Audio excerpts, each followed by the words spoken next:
है कि दुनिया कुछ भी कहे। जैसे बाबा फरीद ने कही कि दुनिया कुछ भी कहे लेकिन परवाह नहीं, मेरे मुर्शिद का वचन सच्चा रहे, मेरे गुरु की वाणी पक्की रहे, उनकी मेहर मेरे ऊपर बनी रहे, दुनियादारों से मुझे कुछ ही नहीं लेना। मीराबाई ने क्यों कहा कि दुनियादारी के लोग हैं, इनसे मुझे कोई नहीं लेना देना है, मेरे तो गिरधर गोपाल हैं, मैं तो उन्हीं की शरण में हूँ, मुझे उन्हीं का दर्शन चाहिए और उन्हीं के आशीर्वाद से मैं जिंदा हूँ, सारे काम करते। लेकिन ये काल इतना सुंदर है, संतों ने कितनी हमारे लिए छूट की है। अब वो युग नहीं है जब लाखों वर्ष इंसान की उम्र होती थी, इंसान के प्राण हड्डी में होते थे, अनाज और दूसरी चीज़ों की भी ज़रूरत नहीं थी। हजारों वर्ष के बाद भी ऋषियों को दीमक लग जाती थी, फिर भी जिंदा रहते थे, उनको खाने पीने की परवाह नहीं थी, प्राण हड्डी में थे। समय बदला, त्रेता युग आया, इंसान की हजारों वर्ष उम्र रहेगी। द्वापर आया, और भी कम होगी। कलयुग में तो इंसान की उम्र 100 वर्ष भी नहीं है। तो इस जीव में ताकत कहाँ है? जीव में ताकत नहीं, अनाज में ताकत है। अगर अनाज खाता है तो जीवित रहता, अनाज ना मिली तो नहीं जीता रहेगा। इसीलिए संतों ने उस यात्रा को छोटा करके आसान भी कर दिया कि भक्ति के लिए कहीं तुम्हें जाने की ज़रूरत नहीं है। घर में रहते हुए अपना जो तुम काम करते हो, ज़रूरत के मुताबिक जो चीज़ें जिनकी आवश्यकता है, लेकिन एक मर्यादा में रहते हुए उनका उपयोग प्रयोग करो। ये नहीं कि किसी चीज़ के गुलाम और दास बन के मूर्खों की तरह से बर्बादी करना शुरू कर दो। अगर सच्चे बन के अगर तुम रहते हो तो सतयुगी जो ऋषि थे उनके घर में ऋषियाणी होती थी, जो उनके घर वाली थी वो भी ऋषियाणी थी, संतान पैदा होती थी, ऋषि या ऋषियाणी ही पैदा होती थी। लेकिन आज के युग में तो कौन पैदा हो जाते हैं? जो बच्चे पैदा होते हैं उनकी अजीब अजीब प्रकार की आदतें क्यों हो गई हैं? समाज का विकृत रूप किसने ये बना दिया? हमने बना दिया। हमारी बुरी भावनाओं ने, हमारे बुरे ख्यालात ने, हमारी बुरी सोच ने, और जो जीवन जिस प्रकार से हम जी रहे हैं आज देखते हैं, जो चीज़ें कभी उन युगों में नहीं होती थी आज इस युग में सभी बुराइयां पनप गई। नाम कलयुग का देते, कलयुग नहीं है, कर युग है। ये तो करो, लेकिन करो तो बुरा थोड़ा करो, अच्छा करो ना। जो अच्छा करते हैं उनके लिए अच्छा है, उनके लिए सतयुग अब भी है। संत सिर्फ इसी युग में मिले, किसी युग में संत नहीं आए। उन युगों में तो तप को प्रधान मानते थे, यज्ञ हवन को प्रधान मानते थे, जिनमें मुक्ति नहीं थी जीव की। मुक्ति तो सिर्फ नाम में है, और नाम सबसे आसान वो कलयुग में ही बताया जाता है। और उसको गृहस्थ में रहते हुए सारे काम करते हुए कोई किसी प्रकार की बाधा और रुकावट नहीं है, नाम की भक्ति करो।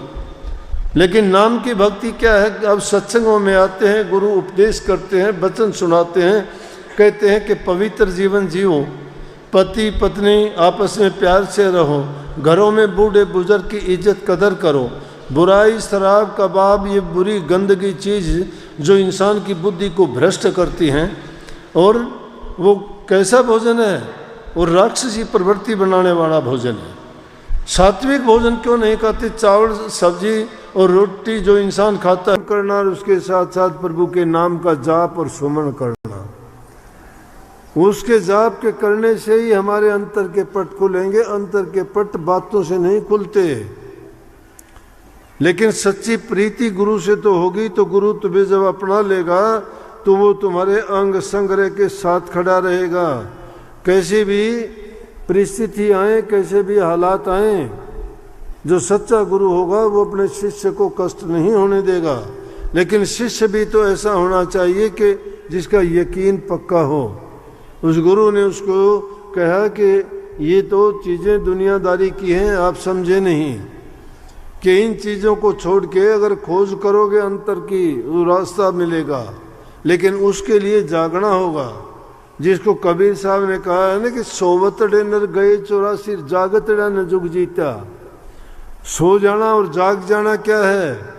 हम दुनियादारी की तरफ से तो बहुत जागृत हैं, हर काम में बड़े चतुर हैं, बड़े चालाक हैं, स्वार्थ की चीज़ों को एक को नहीं भूलते हैं, अपने लालच को सर्वोपरि रखते हैं।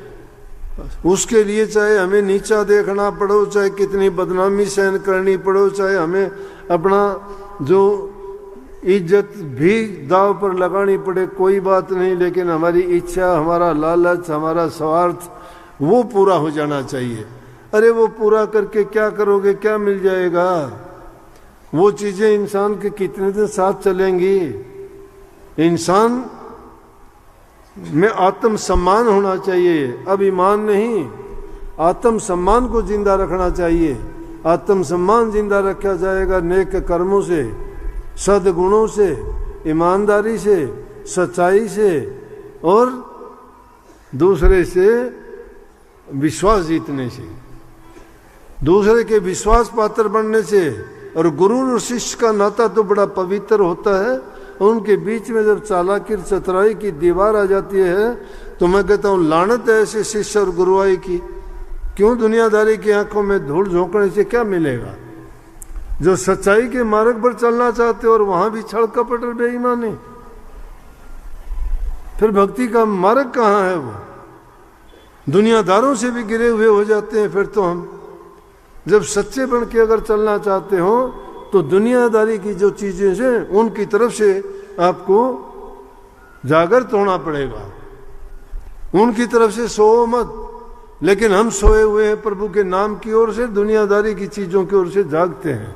उनको तो चाहते हैं, गुरु को पीठ दिखाते हैं, गुरु से मनमुक्ता करते हैं और दुनियादारों के सन्मुख रहते हैं। वो दुनियादारों के लोग हमें क्या दे देंगे? 2 दिन की वाहवाही, 4 दिन की झूठी वाहवाही, क्या मिलेगा?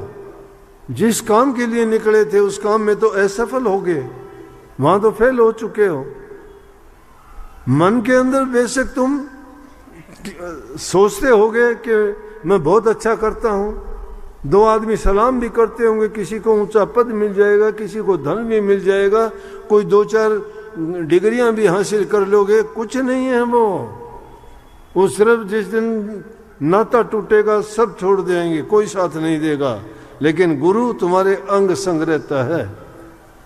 उस शिष्य को ये शिक्षा दी, शिष्य सही रास्ते पे चला, उसने कह दिया कि मुझे राज का ये पद स्वीकार नहीं है, मेरे गुरु की आज्ञा इसमें नहीं है, मैं राजा नहीं बनना चाहता।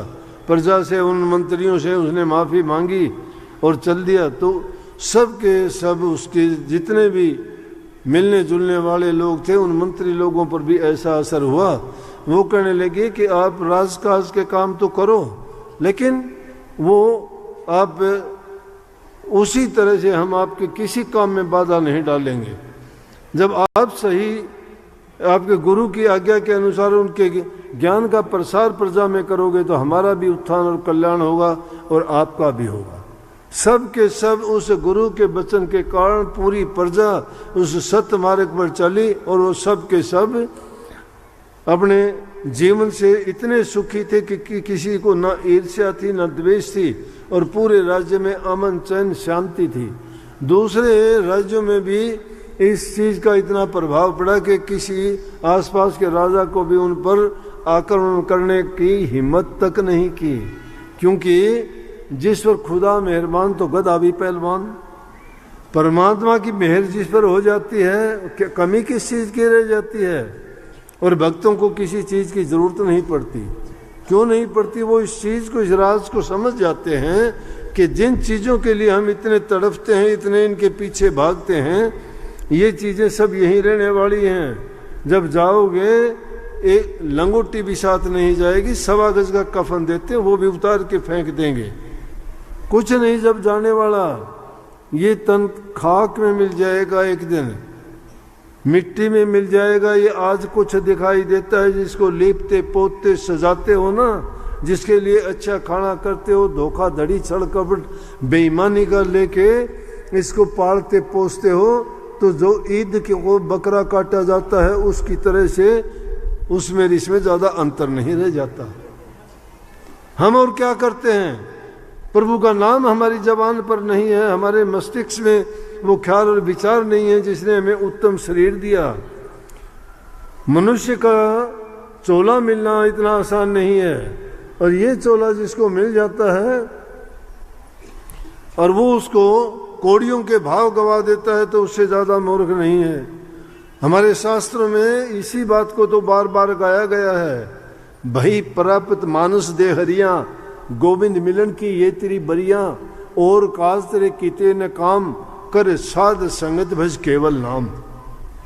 गोविंद मिलन की बरिया है ये प्रभु से मिलन करने का अवसर दिया था हमें कि इंसान का चोला मिला है तो साध संगत करो, साध संगत करो, केवल नाम को भजो, और काम तेरे किसे काम नहीं आने वाली चीजें हैं।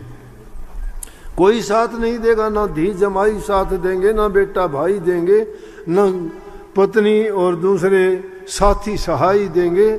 ये तो काम हमारा किया, हमने भोगना है, हमने करना है। तो इसलिए हमारे लिए तो हमें वो नेक काम करने चाहिए, और वो हमारे नेक कर्म किसके होंगे, जब हमारा गुरु के साथ सच्चा नाता जुड़ा रहेगा।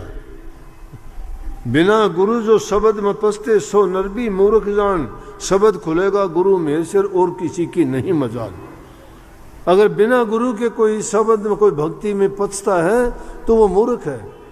अगर उस शब्द को हासिल करना चाहते हो, रास्ता तभी खुलेगा जब गुरु से तुम्हें वो भेद मिलेगा, गुरु की मेहर मिलेगी, गुरु का आशीर्वाद मिलेगा, गुरु का प्यार मिलेगा।